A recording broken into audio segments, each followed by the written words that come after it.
August 18 2026 செவ்வாய்க்கிழமை தமிழ் பஞ்சாங்கம். வணக்கம் நண்பர்களே. செவ்வாய்க்கிழமை காலை எழுந்ததும் ஒரு சின்ன கேள்வி நம்ம எல்லாருக்கும் வரும் இல்லையா? இன்று நாள் எப்படி இருக்கும்? என்ன செய்யலாம்? எதை கொஞ்சம் கவனமாக செய்யணும்? வாங்க.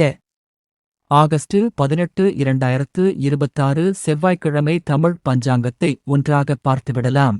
முதலில் ஒரு சின்ன கேள்வி. இன்று தமிழ் ஆண்டு மாதம் என்ன தெரியுமா? இன்று தமிழ் பஞ்சாங்கப்படி பராபவ ஆண்டு ஆவணி மாதம் 2ஆம் நாள். இன்று வளர்பிறை சஷ்டி.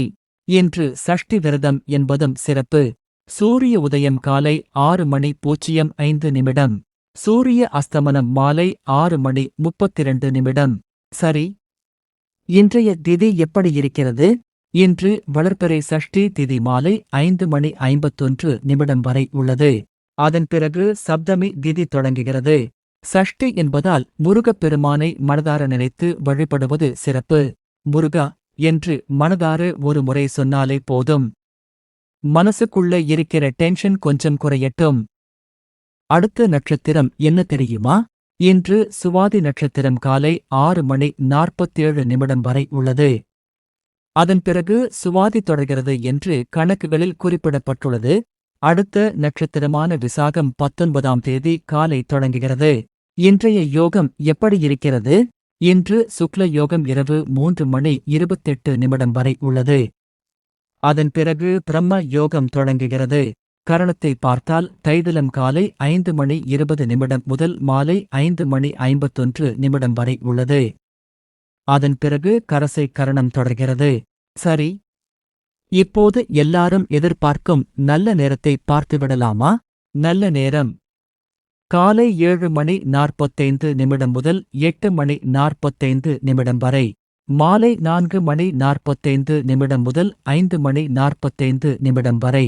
மேலும் அபிஜித் முகூர்த்தம் காலை 11:47 முதல் 12:37 வரை உள்ளது. ஒரு சின்ன பாயிண்ட் நண்பர்களே. நல்ல நேரம் வந்தாச்சு என்று சொல்லி சரி இன்னும் கொஞ்சம் நேரம் போகட்டும், அப்புறம் ஆரம்பிக்கலாம் என்று சொல்லிக்கிட்டே இருந்தால் நல்ல நேரமும் போயிடும். நம்ம வேலை அப்படியே இருக்கும். அதனால் நல்ல நேரம் கிடைத்தால் முடிந்த அளவு நல்ல முயற்சியை ஆரம்பிப்போம். இப்போது ராகு காலம், யமகண்டம், குளிகை நேரத்தை பார்த்துவிடலாம். ராகு காலம் மதியம் 3 முதல் 4:30 வரை. யமகண்டம் காலை 9 முதல் 10:30 வரை. குளிகை மதியம் 12 முதல் 1:30 வரை. இன்றைய சூலம் வடக்கு. பரிகாரம் பால். இன்று செவ்வாய்க்கிழமை என்பதால் ஆன்மீகமாக என்ன செய்யலாம் தெரியுமா? முருகப்பெருமானையும் துர்க்கை அம்மனையும் மனதார வழிபடலாம். குறிப்பாக இன்று சஷ்டி விரதம் என்பதால் முருகப்பெருமானை நினைத்து வழிபட்டு மன தைரியம், உடல் ஆரோக்கியம், குடும்ப நலம் ஆகியவற்றுக்காக பிரார்த்தனை செய்யலாம்.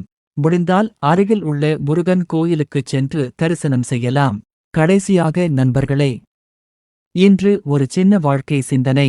வாழ்க்கையில் சில நேரம் நம்முடைய வேகம் குறையலாம்.